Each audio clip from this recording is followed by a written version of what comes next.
Honda का नाम जब भी इंडियन ऑटोमोबाइल सेक्टर में लिया जाता है तो सबसे पहले एक ही इमेज आती है, जो होती है प्रीमियम एंड कंफर्टेबल सेडान की, क्योंकि होंडा ने इंडियन मार्केट में अपनी स्टार्टिंग सेडान सेगमेंट से ही की थी। तो नेचुरल सी बात है कि अगर कोई कंपनी एक स्पेसिफिक सेगमेंट को काफी टाइम से बनाती आ रही है तो उस सेगमेंट की थोड़ी बहुत जो क्वालिटीज होती है वो उसके दूसरे सेगमेंट में भी आपको देखने को मिल सकती है।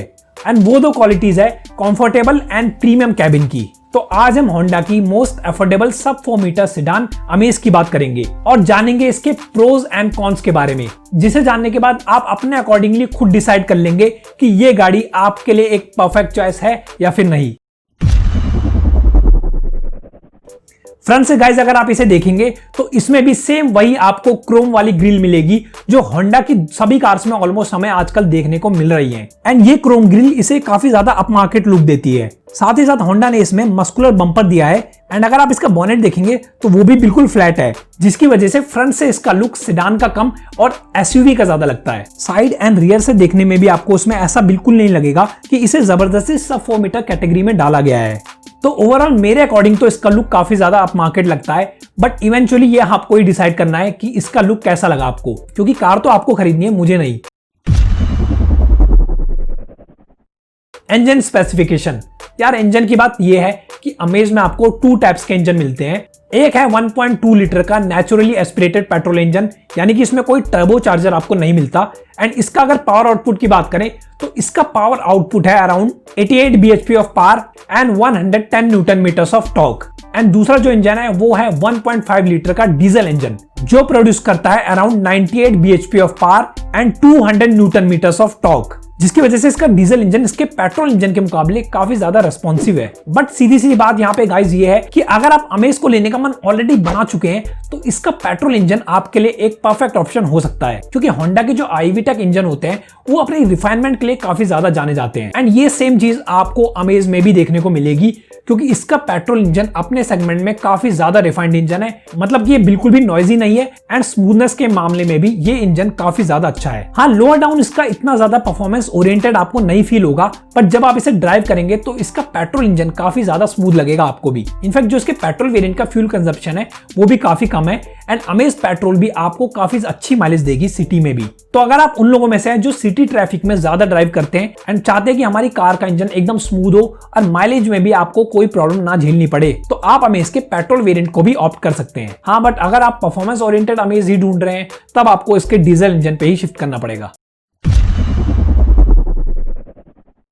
गाइस जनरली सेडान को वो लोग कंसीडर करते हैं जिनकी फर्स्ट प्रेफरेंस होती है कि भले ही गाड़ी में कुछ हो ना हो बट रियर सीट में उन्हें काफी ज्यादा लेग रूम मिले और वो आराम से जाएं अपनी ट्रिप्स पे या फिर बिजनेस मीटिंग में या कहीं भी। एंड क्योंकि होंडा हमेशा से सेडान बनाने में एक्सपर्ट रहा है तो वो क्वालिटी आपको होंडा की ऑलमोस्ट हर कार में देखने को मिल जाएगी, जो है रियर सीट का लेग रूम। एंड अमेज में भी आपको सेम यही चीज देखने को मिलती है, क्योंकि जो इसका रियर सीट लेग रूम है वो अपनी सेगमेंट में सबसे ज्यादा है। इनफैक्ट अगर आप इसकी रियर सीट में बैठेंगे तो आपको ये एक मिनिएचर वर्जन लगेगी होंडा सिटी का। एंड सिर्फ इतना ही नहीं, इसका जो फ्लोर है वो ऑलमोस्ट फ्लैट है, जिसकी वजह से यहाँ पे 3 पैसेंजर्स के लिए भी बैठने में कोई प्रॉब्लम नहीं होती। एंड आप 3 पैसेंजर्स भी इसमें आराम से लॉन्ग ट्रिप्स पे जा सकते हैं। तो अगर आप उन लोगों में से हैं जिनका बजट अंडर 10 लाख है और सोच रहे हैं कि हमें एक ऐसी कार चाहिए जिसमें रियर सीट में बैठने में आपको कोई भी प्रॉब्लम ना हो और आप आराम से रियर सीट में 3 जने बैठ के जाएं लॉन्ग ट्रिप्स पे भी, तो रियर सीट लेग रूम के केस में आप होंडा में इसको आंख बंद करके परचेज कर सकते हैं। गाइस अगर हम एक प्रीमियम हैचबैक एंड सब 4 मीटर सेडान की बात करें तो इन दोनों में कोई मेजर डिफरेंस नहीं होता अगर हम इन दोनों की लेंथ को कंपेयर करें तो फिर जो मेजर डिफरेंस होता है इन दोनों में वो कहां होता है, वो होता है इन दोनों के बूट स्पेस में। इसलिए ये चीज बहुत ज्यादा जरूरी है कि अगर आप एक सेडान ले रहे हो तो उसमें बूट स्पेस आपको काफी अच्छा मिलना चाहिए। एंड अमेज यहाँ पे भी अपनी सेगमेंट में सबसे आगे है, क्योंकि अमेज में आपको मिलता है मैसिव 420 लीटर्स का बूट स्पेस। तो अगर आप उन लोगों में से जो हर वीकेंड पे फैमिली के साथ ट्रिप्स पे जाना पसंद करते हैं काफी सारे लगेज के साथ, तो यहाँ पे मैं बता दूं कि अमेज का मैसिव बूट स्पेस होने की वजह से आपको यहाँ पे 5 या 6 लोगों के भी लगेज आ जाएंगे इसमें आराम से। एंड शायद इस वजह से काफी सारे लोगों के लिए ये एक परफेक्ट ऑप्शन हो सकती है। इसके बाकी फीचर्स जानने से पहले हम बात करेंगे इसके सेफ्टी फीचर्स की। तो सेफ्टी में अमेज में आपको मिलते हैं 2 airbags, ABS with EBD, child safety lock, anti theft alarm, day and night IRVM, seat belt warning alarm, isofix child seat, high speed alert, impact sensing door unlock and इसके structure को और भी ज्यादा enhance करने के लिए Honda ने इसमें side and front impact beam भी दिए हैं एंड ये सब फीचर्स आपको इसके बेस वेरिएंट से ही आने शुरू हो जाते हैं। साथ ही साथ अगर हम अमेज की ग्लोबल एनकैप रेटिंग की भी बात करें तो इसकी क्रैश टेस्ट रेटिंग भी काफी अच्छी है, not best in the segment but safety में अपने आप में अच्छी है। एंड अब बात कर लेते हैं इसके most value for money variant के फीचर्स की। तो मेरे अकॉर्डिंग जो इसका most value for money variant है वो है इसका वी वेरिएंट, जिसका अगर एक्स शोरूम कॉस्ट की बात करें तो इसका एक्स शोरूम कॉस्ट है 7.44 लाख रुपीस एंड इसके वी वेरिएंट में आपको और भी ज्यादा अच्छे फीचर्स मिलेंगे, जैसे आपको इसके वी वेरिएंट में मिलेंगे front fog lamps, rear defogger, keyless entry with push start stop button and 15 inches के अलॉयज, जो कि इसके वी वेरिएंट को most value for money variant बना देते हैं। एंड रही बात इसके दूसरे वेरिएंट के फीचर्स की, तो अभी आपको अपनी स्क्रीन पे इसके सभी वेरिएंट के फीचर्स दिख रहे होंगे एंड अगर मैं आपको सभी वेरिएंट्स के फीचर इस वीडियो में बताने लगा तो ये वीडियो का ड्यूरेशन काफी ज्यादा हो जाएगा एंड बोरिंग भी हो जाएगा। आप एक काम कर सकते हैं कि वीडियो को पॉज कर सकते हैं एंड इसके सभी वेरिएंट के फीचर्स आप अपनी मर्जी से देख सकते हैं। एंड अब चलते हैं हम अपनी वीडियो में आगे। गाइज अमेज ऑटोमेटिक आपको अवेलेबल है पेट्रोल एंड डीजल दोनों में ही। तो अब आप सोचेंगे कि इसमें कौन सी बड़ी बात है, तो यहाँ पे बड़ी बात यह है कि आपको इस सेगमेंट में सभी कार्स में आपको ये फीचर नहीं मिलता। जैसे अमेज की कॉम्पिटिटर है मारुति सुजुकी डिजायर, जिसमें आपको डीजल इंजन मिलता ही नहीं एंड इस वजह से जो ऑटोमेटिक अवेलेबल है उसमें वो सिर्फ पेट्रोल इंजन के साथ ही अवेलेबल है। सेम अगर हम इसी सेगमेंट की फोर्ड एस्पायर की बात करें तो उसमें आपको ऑटोमेटिक का ऑप्शन आता ही नहीं है। पहले आता था एस्पायर में ऑटोमेटिक ट्रांसमिशन का ऑप्शन, बट BS6 एरा में करंटली फोर्ड ने वो वेरिएंट को डिसकंटिन्यू किया हुआ है। ऑल्दो फोर्ड ने कहा है कि फ्यूचर में अवेलेबल हो सकता है आपको दोबारा ऑटोमेटिक ट्रांसमिशन इसमें।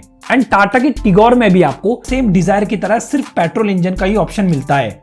तो बचते हैं सिर्फ दो कार, जो है एक हुंडई की ऑरा एंड होंडा की अमेज। अब ऑरा में जो आपको ऑटोमेटिक ट्रांसमिशन मिलता है वो है AMT एंड अमेज में आपको आता है CVT का ऑप्शन। तो CVT जो ट्रांसमिशन होता है वो AMT के कंपैरिजन में थोड़ा स्मूथ होता है। तो यहाँ पे स्मूथ ऑटोमेटिक ट्रांसमिशन के मामले में भी आप अमेज का CVT वेरिएंट कंसीडर कर सकते हैं। ओके सो गाइज बहुत हो गई होंडा अमेज की तारीफ। अब वीडियो को बैलेंस करने के लिए हम थोड़ी करेंगे इसकी बुराई, मतलब कि अब हम देखेंगे इसके कॉन्स, जिससे आपको ये पता लग जाएगा कि ये गाड़ी किन किन लोगों के लिए नहीं बनी है। जो इसका फर्स्ट कॉन है वो है इसका वोकल डीजल इंजन। गाइस आप लोग सब जानते हैं कि होंडा अपनी IVTEC पेट्रोल इंजन के लिए जाना जाता है, क्योंकि वो इतने ज्यादा नॉइजी नहीं होते एंड स्मूथनेस में भी वो काफी अच्छे होते हैं। बट साथ ही साथ अगर हम होंडा के IDTEC इंजन की बात करें, जो कि इसका डीजल इंजन है, वो स्मूथनेस के मामले में इतना अच्छा नहीं होता जितना कि आपको इस सेगमेंट की दूसरी डीजल इंजन वाली कार दे सकती है। साथ ही साथ जो इसका डीजल इंजन है वो थोड़ा नॉइजी आपको लग सकता है जब आप इसे हाई स्पीड में ड्राइव करें तो। इसलिए अगर आप उन लोगों में से हैं जो डीजल इंजन के शौकीन तो हैं बट आपको एक रिफाइंड डीजल इंजन चाहिए, तो मैं आपको रेकमेंड करूंगा कि आप इस सेगमेंट की कोई और गाड़ी परचेस कर सकते हैं डीजल इंजन के लिए। जैसे अगर आप इसी सेगमेंट में फोर्ड एस्पायर की डीजल इंजन की बात करें, फोर्ड के एस्पायर का डीजल इंजन काफी ज्यादा रिफाइंड है एंड परफॉर्मेंस के मामले में भी एस्पायर का जो डीजल वेरिएंट है वो काफी रेस्पॉन्सिव है अमेज के कंपैरिजन में। इसका जो दूसरा कौन है वो है इसका CVT ट्रांसमिशन। गाइस जो CVT ट्रांसमिशन होता है वो स्मूथनेस के मामले में काफी अच्छा होता है, यानी कि सिटी ड्राइविंग में आपको CVT में काफी मजा आने वाला है, क्योंकि इसमें शिफ्टिंग जो होती है वो काफी स्मूथ होती है। बट साथ ही साथ अगर आप उन लोगों में से जो ऑटोमेटिक कार तो चाहते हैं बट परफॉर्मेंस से भी कोई कॉम्प्रोमाइज नहीं करना चाहते, तो CVT के केस में ये दोनों चीजें पॉसिबल नहीं होती, क्योंकि CVT ट्रांसमिशन का नेचर ही कुछ ऐसा होता है कि वो आपको इतना ज्यादा परफॉर्मेंस नहीं दे पाता जितना कि आपको दूसरे ट्रांसमिशन दे पाते हैं, जैसे हो गए AMT या फिर DSG या फिर DCT। इन टाइप के ट्रांसमिशन आपको काफी अच्छी परफॉर्मेंस देते हैं एंड होंडा ये बात अच्छे से जानता है। इस वजह से होंडा ने अपनी अमेज में पैडल शिफ्टर्स के भी ऑप्शन दिए हैं, जिसे आप ऑटोमेटिक ट्रांसमिशन में भी अपनी मर्जी से गियर को अप शिफ्ट और डाउन शिफ्ट कर सकते हैं। बट प्रॉब्लम ये है कि ये पैडल शिफ्टर्स के ऑप्शन आपको ऑप्शनल है एंड ये आपको सभी वेरिएंट्स में नहीं मिलते। एंड दूसरी जो बुरी खबर है वो है इसके डीजल ऑटोमेटिक लवर्स के लिए, क्योंकि होंडा ने CVT का ऑप्शन डीजल में तो दे दिया है, पर साथ ही साथ इसके CVT वाले डीजल इंजन को डिट्यून्ड कर दिया है। मतलब कि अगर हम मैनुअल ट्रांसमिशन वाले अमेज के डीजल इंजन को CVT ट्रांसमिशन के डीजल इंजन से कंपेयर करें, तो यहाँ पे जो अमेज का मैनुअल ट्रांसमिशन वाला डीजल वेरिएंट है वो आपको अच्छी परफॉर्मेंस देगा बजाय कि इस CVT वाले डीजल इंजन के कंपैरिजन में। इसलिए अगर आप परफॉर्मेंस ओरिएंटेड अमेज ही लेना चाहते हैं तो मैं आपको रिकमेंड करूंगा कि आप इसका मैनुअल वेरिएंट कंसीडर करें, चाहे आपको डीजल में जाना पड़े या फिर आपको इसके पेट्रोल में जाना पड़े। अब ये जो कॉन है इसका हो सकता है आपको इससे ज्यादा फर्क ना पड़े, बट मेरा काम है यहाँ पे इसको इंक्लूड करना, क्योंकि मेरी नजर में ये भी इसका एक कॉन है। तो वो कौन है, इसमें कुछ मिसिंग फीचर्स, जैसे आपको अमेज में रियर एसी वेंट्स का ऑप्शन नहीं मिलता। बट अगर आप होंडा से इस बारे में पूछेंगे तो होंडा वाले कहेंगे कि अमेज में होंडा सिटी वाला एसी लगाया गया है, इस वजह से अमेज को रियर एसी वेंट्स की कोई जरूरत नहीं है। बट अगर हम इसे इस सेगमेंट की दूसरी कार से कंपेयर करें तो डेफिनेटली कुछ लोगों के लिए ये एक कॉन हो सकता है। सो गाइस, ये थे अमेज के कुछ प्रोज एंड कॉन्स। अब आप मुझे नीचे देख कमेंट सेक्शन में बताइए कि आपके लिए अमेज एक परफेक्ट ऑप्शन होगी या फिर नहीं। एंड आई होप आपको इस वीडियो से थोड़ी बहुत हेल्प तो मिली होगी गाइस। एंड अगर आपको इससे थोड़ी भी हेल्प मिलती है तो please hit the like button.